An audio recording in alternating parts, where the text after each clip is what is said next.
수요 저녁이 치유의 역사, 기적의 역사 하신 말씀 요새는 계속 드리는 게 갈릴리 2차 사역은 가장 활발하게 사역하실 때이다 하는 그 말씀. 그 가운데 오늘도 이 은혜의 일들이 이루어지는데 잘 아시는 대로 여기에는 지금 연이어서 두 가지의 치유 역사가 있는데 오늘은 12의 혈루증 여인의 그 앞에서는 지금 야이로의 딸이 죽어가는 그걸로 해서 연결되지 않습니까? 그 중간에 일어나는 일들이에요.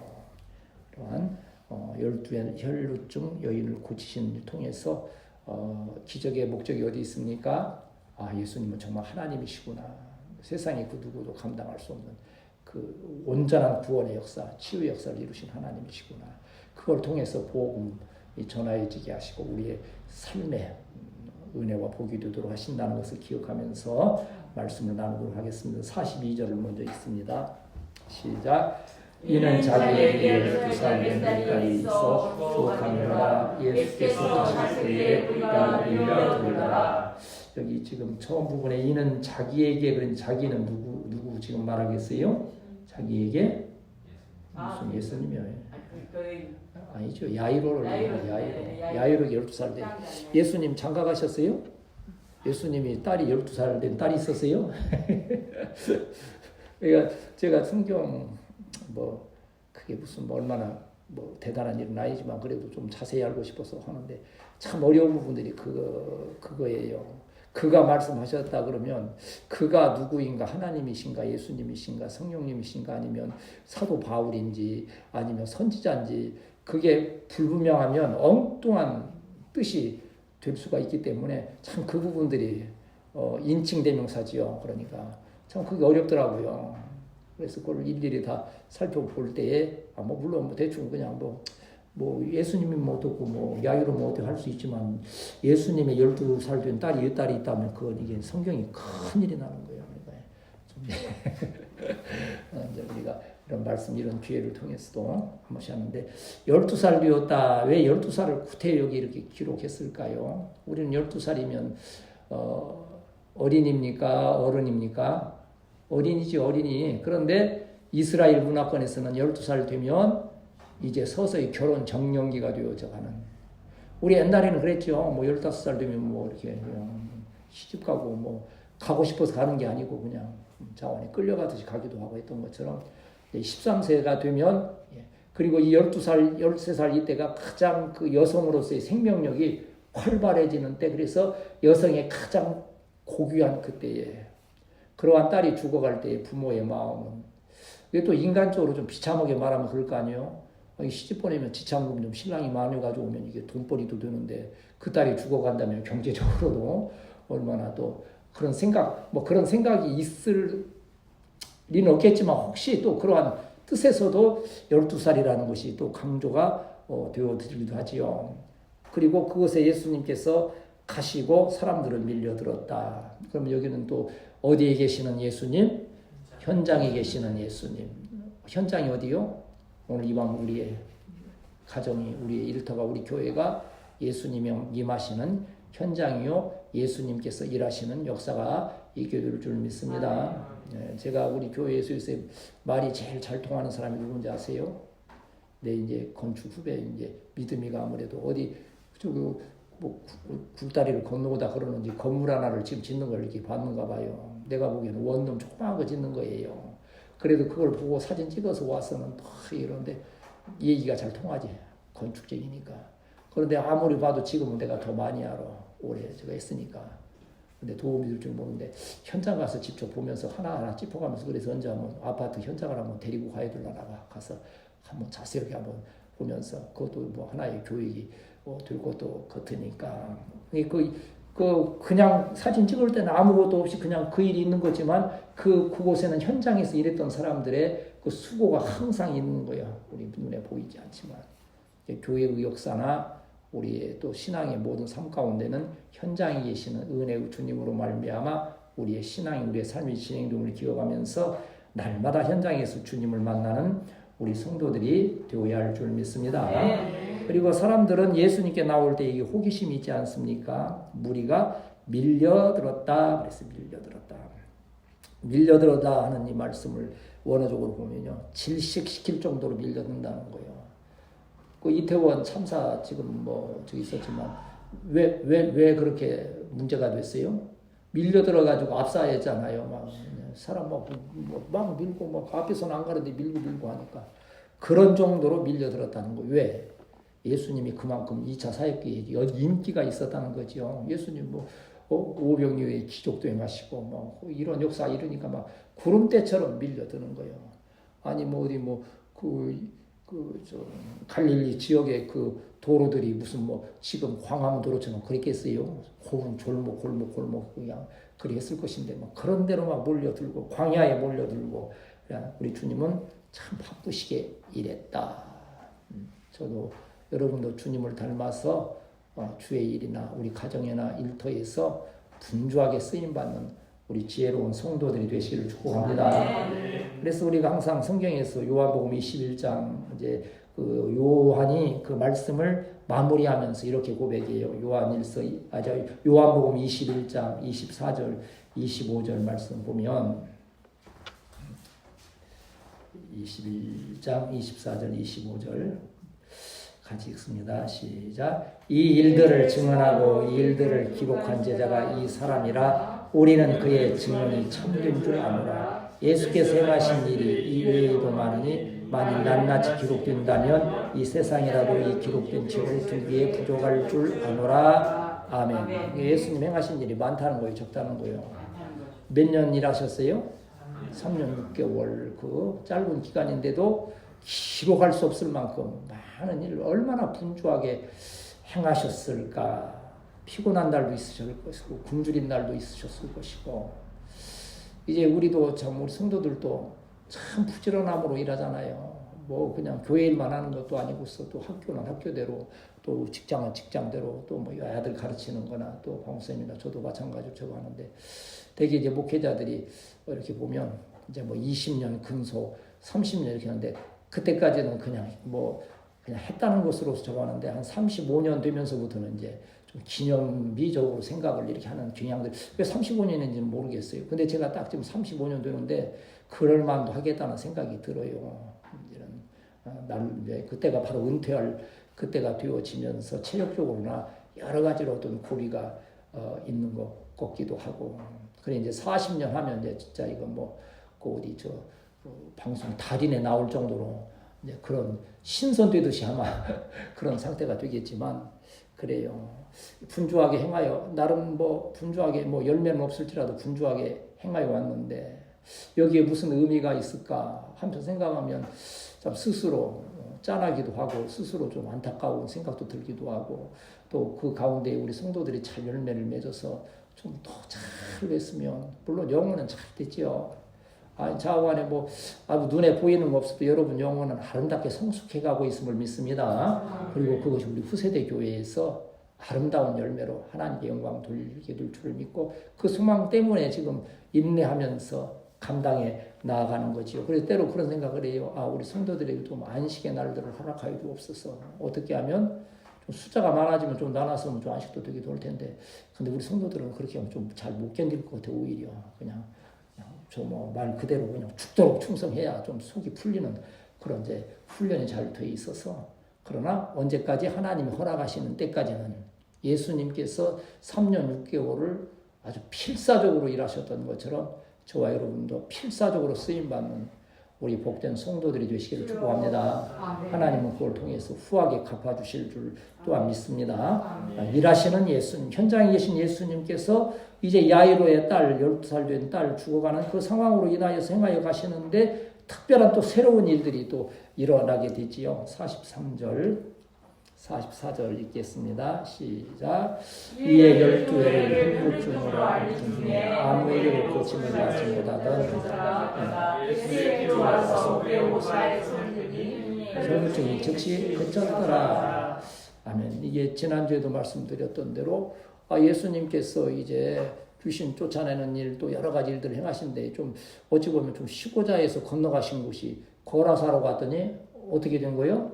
군대 귀신 들린 자가 옷을 찢어 발기고 그냥 무덤에서 나와서 쇠고랑 끊고는 더 엎친 데 덮친 격에 그러한 일들이 이루어진 것처럼 지금 예수님 지금 분주하게 야이로의 딸을 향하여서 가시는데 또 12의 혈루증이 있는 여인이 갑자기 나타나게 되어지는 거죠.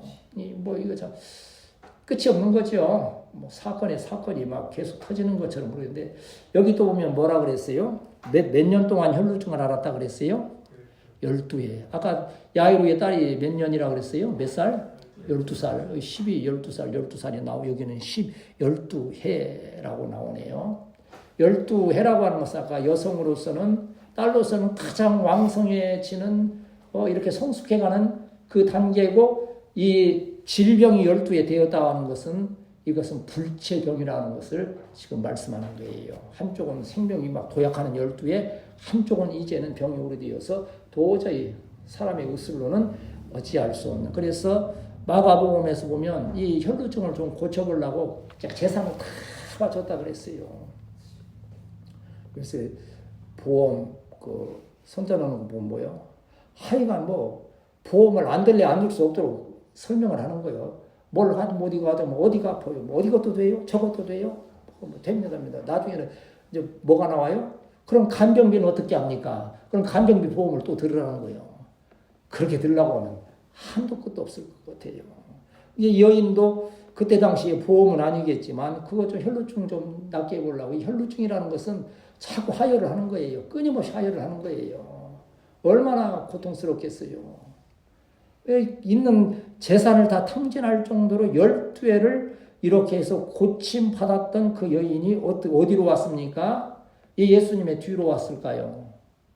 당시의 여인들은요, 지금 여러분 참, 흑이야, 여자분이라 하기야, 우리 방사님 둘밖에 없으니까 얘기할 것도 없지만, 이렇게 마주대하고 이렇게 하는 거 참 우리 나라의 참 이승만 대통령의 또 우리의 그 신앙 교회가 참 이러한 참 자유적인, 참 민주적인, 참 그러한 참 그 신앙을 전해준 것 참 감사하고 우리에게 큰 은혜가 되는 줄 믿습니다.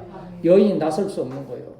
그리고 더군다나 이 질병이 있는 여인, 질병이 있는 문둥이나 이 병든 자들은 정상적인 사람에게 갈 수가 없는 거예요. 부정이 전가된다 생각하는 거예요.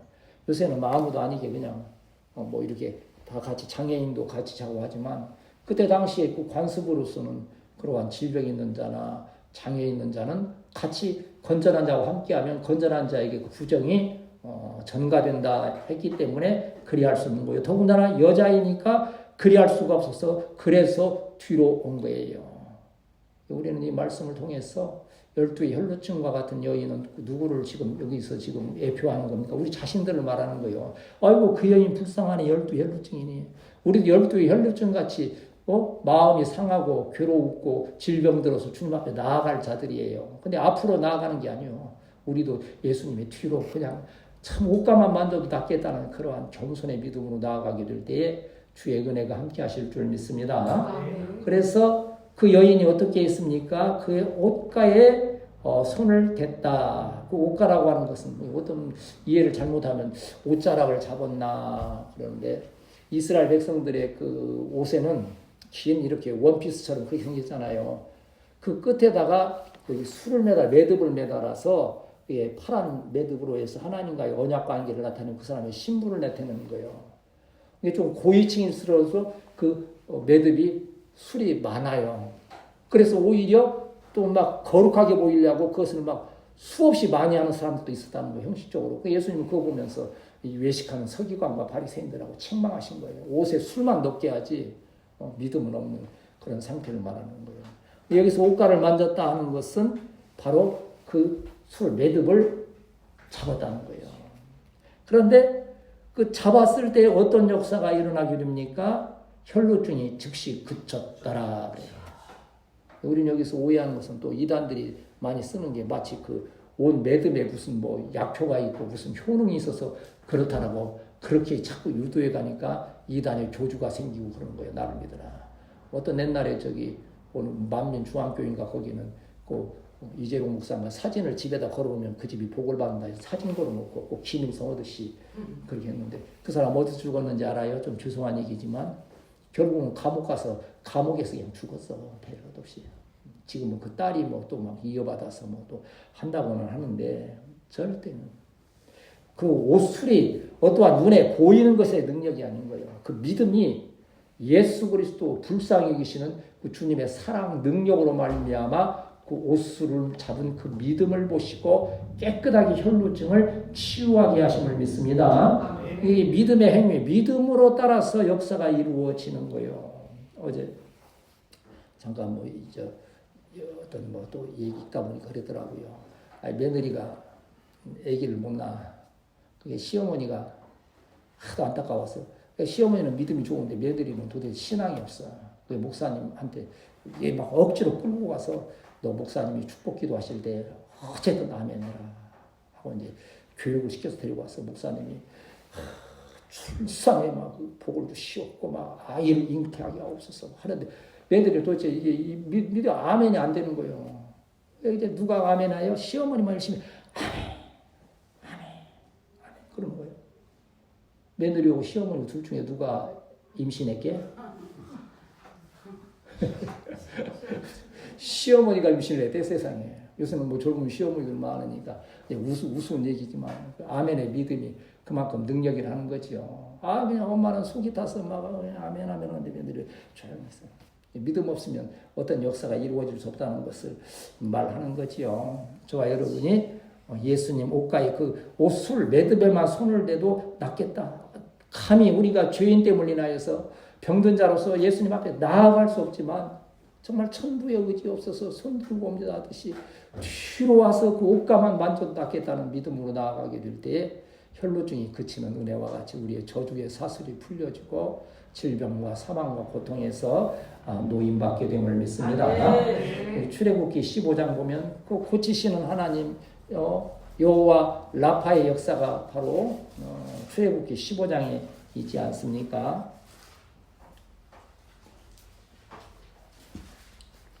출애굽기 15장 22절에서 25절 말씀 같이 읽습니다. 시작. 모세가 왕에서 이스라엘을 위하여 그들이 나와서 수르 강강에 들어가서 거기서 사흘길을 걸었으나 물을 얻지 못하고 마라에 이르렀더니 이거는 무쇠서 마시고 먹었으므로 그 이름을 마라하였더라. 백성은 모세에게 원망하여 이르되 우리가 무엇을 마실까 하매 모세가 여호와께 부르짖었더니 여호와께서 감나무를 가리키시니 그가 물에 던지니 물이 달게 되었더라. 거기서 여호와께서 그들을 위하여 복도와 윤례를 정하시고 그들을 시험하시는세. 이때 너희가 너희 하나님 나 여호와의 말을 들어. 그가 물에 던지니 물이 달게 되었다. 이것이 뭡니까? 어떤 여호와 라파라고 하는 그 역사. 라파가 뭐예요? 치료하시는 하나님. 저기 하는 거예요. 여러분 여기 나무를 던졌다는 것은 제가 여러 번 설명드렸죠. 이 나무는 지금 뭘 지금 예표하는 거예요?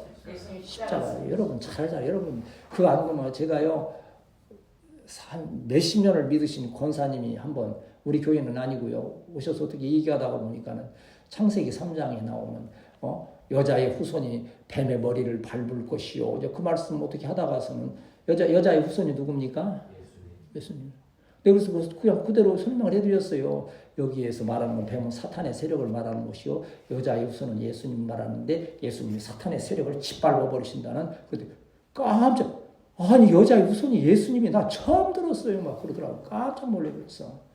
목사님 상담 오시는 분들도 뭐 설명해 주면 깜짝 놀라는 사람도 많아요. 그 어디 있느냐고. 그 책 어디서 파느냐고. 그리한데 여기 예수님 물에 던지니 달게 된 여호와 라파의 은혜처럼 혈루증이 즉시 말하는 것은 십자가 보혈의 능력, 예수 그리스도의 사랑으로 말미암아 열두에 된 사람으로서는 도저히 감당할 수 없는 질병. 저와 여러분의 문제도 그렇잖아요. 저의 문제도 저도 뭐 문제가 왜 없겠어요? 또 누구는 문제가 없겠어요? 그 문제 십자가 밑에 가지고 나아가면 고치시는 주님의 은혜로 치유하여 주심을 믿습니다. 45절 46절 같이 읽습니다. 시작. 예수께서 이르시되 성령의 자가 능하시니 다 아니라 할 때에 베드로가 이르되 우리가 믿으리라. 예수께서 이르시되 성령의 자가 이는 내게서 능력의 나라를 알리라 하신대.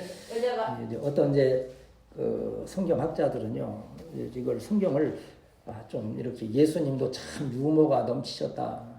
저는 뭐 유머도 좀 뭐 사실은 쓸모없는 그냥 구잡스러운 아재 개그나 이렇게 하고 하는데 그 어떤 학자들은 그래 예수님도 참 위트와 유머가 넘치셨다. 그런 관점에서 성경을 읽으면 또 재미있다 그런 거예요. 아니 구태여 예수님이 내게 손댄 자가 누구냐 물을 이유가 없잖아요. 다 아시잖아요. 한 여인 12 혈루증 여인이 도무지 있는 돈 다 쓰고 절망적인 상황에서 나와서 겨우 그것도 두려워하면서 비밀로 하고 싶을 거 아니에요. 그 12 여인은 그 병든 자는 사람들 앞에 나올 수 없는 거고 정상인을 만질 수 없는 건데 그렇게 했으니까 예수님께 다 덮어주면 얼마나 좋겠어요. 그냥 모르는 자고 속으로만 다 그래 너의 여인이여 너에게 복이 있을지어다 하고 조용히 가시면 얼마나 좋겠어요. 그런데 구태 여기서 물으시잖아요. 손댄 자가 누구냐. 참 짓궂으시잖아. 왜 그러겠어요? 믿음을 그 여인의 믿음을 더하시고 우리에게 교훈을 주시기 위해서 그러신 거예요. 만약 그게 없어서 그냥 흐지부지 끝났다면 후세대에 있는 우리가 어떻겠어요? 뭐 12 혈루증이 그 역사에서 끝나겠지만 그런 여인도 나아가면 주님께서 사랑으로 보듬어 주시고 하신다는 그 사실을 우리에게 주시는데 베드로는 뭐라 합니까? 거기에서 그때 예수님이 그러니까 참 이게 우리의 인간적인 생각이 항상 베드로도 인간적인 생각 때문에 많이 무너지잖아요. 누가 이렇게 만졌냐 그러면 빨리 찾아서 오늘 누가 만졌습니까? 누가 만졌냐 하고 찾든지 해야 될 텐데 예수님 뭘 이렇게 사람들이 밀어드는데 이 사람도 닦고 저 사람도 닦고 뭐 개똥이도 닦고 소똥이도 닦고 김씨도 닦고 이씨도 닦겠지요. 뭘 그걸 따지십니까? 하고 약간 어디서 그 예수님한테 좀 반문하다가 되게 혼났어요. 주는 그리스도시요 살아계신 하나님의 아들이시니다. 그래서 바요나 시모나 내가 복이 있도다 이걸 알게 하면 혈육이 아니요 하늘에 계신 하나님이라고 칭찬을 막 그렇게 받았는데 예수님께 나 십자가 지고 죽은 지 사흘 만에 다시 살아난다. 그러니까 예수님께 가나이 그때 예수님을 꾸짖어가면서 어떻게 꾸짖었어요? 예수님 그 방정 맞은 소리 좀 하지 마세요. 무슨 십자가 지신다고 그런 방정 맞은 소리를 하십니까? 하다가 뭐라 그랬어요? 예수님이 사단아 내 뒤로 물러가라. 너는 나를 넘어지게 하는 자로다. 이 베드로가 이 예수님 너무 가까이 또 수제자다 보니까 때로는 이렇게 오버할 때가 있어요. 교회에도 마찬가지요. 성도들과 목회들 간에도 그렇고 성도들 간에도 가끔가다 오버할 수 있는 부분들이 있어요. 성령께서 깨닫게 하시고 질서를 세우시면서 행하게 될 때에 또 주님을 온전히 따를 수 있는 나중에 이 베드로가 어떻게 됩니까? 성령 받고 나고 또 회개하고 나서는 완전히 예수님에 대해서 전적인 지식을 가지고 예수님 십자가에 달리신 것 나는 똑바로 달릴 수 없다 해서 어떻게 했다 그랬어요? 전승에 가면 거꾸로 달려 죽었다 할 정도로 그런 상황이 있지 않습니까? 예수님께서 또 46절에서 그러시잖아요. 내게 손댄 자가 있더라. 이는 내게서 능력이 나간 줄 알미로다 하신대. 여기서 뭐 능력이 나갔다니까 무슨 뭐 또 어떤 사람들은 무슨 빛이 나가고 무슨 또 알파 광선이 있고 뭐 베타 광선이 있고 그런데 알파 베타 그런 걸 떠나서 주님은 하나님이시기 때문에 그 자체의 치유의 능력이 있으신 거예요. 예수님 만나게 되고 예수님 앞에 우리 문제를 가지고 나아가게 되면 예수님께서 그 능력으로 말미암아 우리를 깨끗하게 하심을 믿고 예수님 계신 현장에 저와 여러분이 있는 귀한 역사가 있어야 될 줄 믿습니다. 누가 손을 댔느냐가 아니고 손 대는 그 믿음을 지금 우리 주님께서는 보시는 거예요. 손을 대는. 근데 거기 아까 얘기한 대로 김씨, 이씨, 박씨 다 손도 닿을 수 있고 재미로라도 예수님 무슨 옷인가 이 린넬인가 무슨 뭐 한번 만져보자 하고서는 한 분도 있을 거예요. 그럼 수많은 그 사람들이 문제가 아니라 믿음을 가지고 만든 자가 누구냐. 치유됨을 믿으면서. 그래서 우리 주님께서 다 알고 계시면서도 그 여인의 믿음을 통하여서 그 영광을 받으시고 우리를 교훈하시기 위해서 말씀하셨다고 하는 거예요. 현장에 믿음 없이 있는 자들이 믿음이 있는 자들이 성경에 히브리서 11장 믿음의 장이 다 기록되잖아요. 오직 믿음 있는 자만이 성경에 아름다운 이름으로 기록되지 않습니까? 아브라함이 그렇지요. 다윗이 그렇지요. 또 거기 야곱은 형 에서를 피해서 가다가 그 루스라고 하는 땅에서 돌베개 베고 자다가 오늘도 그 찬양했잖아요. 야곱이 잠깨어 일어난 후 돌단을 쌓은 거 보험받아서 때때로 잠자리에 누웠을 때 베개가 돌베개 같은 생각이 안 듭니까? 뭔가 좀 주님 앞에 기도의 제목이 있고 그래야 할 때 일어나면서 그 벽에를 돌기둥처럼 세워서 은혜의 자리로 나아가는 우리 성도들이 되어야 할 줄 믿습니다. 그런데 거기에서 이 천사들이 사다리로 오르락내리락 하는 그 현장 목격한 뒤에 야곱이 뭐라 그럽니까? 여호와께서 여기 계시거늘. 여기가 어디요? 현장에 계시거늘. 그게 은혜의 현장이어서 거기서 신앙 고백하고 그 길을 주님 앞에 부탁하면서 주님께서 복을 주시는 11조를 드리고 여기를 교회로 세우겠습니다. 서약하지 않습니까? 나는 우리 청년들에게 정말 그러한 꿈이 있게 해주시기를 축복합니다. 이 으뜸교회 세웠던 그 믿음의 그 돌단이 여기가 하나님의 성전인 것처럼 후세대 교회로 세워지기를 마음에 사모하고 기도하고 그래서 축복하는 거죠. 심지어는 내 과거에 좀 잘못된 그러한 추억처럼 얘기를 해주면서도 왜 그러겠어요? 왜 그런 얘기를 막 하겠어요? 뭐 웃고 즐기라고만 하는 게 아니에요. 정말 바른 길로 주님 신앙 안에서 가게 되기를 사모하는 마음으로 그런 것 하는 거지요. 히브리서 11장 6절 7절 보고 이제 다음 말씀 정리합시다. 히브리서 11장 6절 7절 6절 말씀 여러분 외우는 말씀이지요. 히브리서 11장 6절 7절 시작. 믿음이 없이는 하나님을 기쁘시게 하지 못하나니 하나님께 나아가는 자는 또한 그가 자기를 찾는 자를 위해 상 주시는 것을 믿어야 알지니라. 믿음으로 노아는 아직 보이지 않는 일을 경고하시느라가 경외함으로 방주를 준비하여 그 집을 구원하였으니 이로 말미암아 세상을 정죄하고 믿음을 따르는 그의 상속자가 되었느니라. 아멘. 그 여인은 정말 여인으로서 연약함이 있었지만 나아가는 자에게 찾는 자에게 상 주심을 믿고 12의 수많은 의사들이 나를 진료하고 했지만 못 고쳤던 이것은 예수님은 고치시지 않고 믿음으로 나아가게 될 때 혈루증이 끝나는 놀라운 은혜 상을 받았잖아요. 그러면 12의 혈루증 나은 것으로 끝났겠어요? 아니에요. 그런 영적인 구원의 은혜를 체험하고 복음의 전도자로 살아갔을 것은 뭐 두말할 것도 없는 거죠. 날마다 그 복음 전하면서 살았으리라는 것을 우리가 상상해 볼 수 있지 않습니까? 47절 48절 읽고 간단히 정리하겠습니다. 시작. 여자가 스스로 숨기지 못할 줄 알고 떨며 나와 엎드려 그 손댄 이유와 나온 것을 모든 사람 앞에서 말하니 예수께서 이르시되 따라 내 믿음이 너를 구원하였으니 평안히 가라 하시니라. 아멘. 여기 중요한 단어는 나은 것을 모든 사람 앞에서 말하니 말을 했다는 거예요. 말하여 됐다. 소식을 전했다. 선포했다. 그런데 선포했다. 누구 앞에서요? 모든 사람 앞에서. 이거 지금 어디에 있어요? 디모데후서 4장 2절 말씀처럼 때를 얻든지 못 얻든지 항상 힘쓰라. 힘쓰는 우리 성도들에게 큰 은혜와 복이 있게 될 줄 믿습니다. 지금은 그 열매가 보이는 것이 않지만 때가 이르면 하나님께서 후히 갚아주시는 은혜가 있다고 하는 거지요. 이러한 믿음은 우리에게 오늘날 요한복음 3장 16절을 통해서 확증되는 거예요. 하나님이 세상을 이처럼 사랑하사 독생자를 주셨으니 누구든지 이를 믿으며 멸망하지 영생을 얻으리로다. 요한 3장 16절 말씀.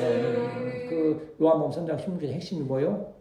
그를 믿는 자마다 영생을 얻는다고 하는 이 진리, 그 은혜, 그 믿음 가운데 나아갔던 12 혈루증 여인을 고치신 것처럼 오늘 우리의 모든 문제를 이 밤도 기도 가운데에 주님 앞 현장에 계시는 주님 앞에 가지고 나아가 기도하며 해결받고 또 새 힘과 소망을 얻는 복음 전도자의 삶을 살아가게 되시기를 축복합니다. 아멘.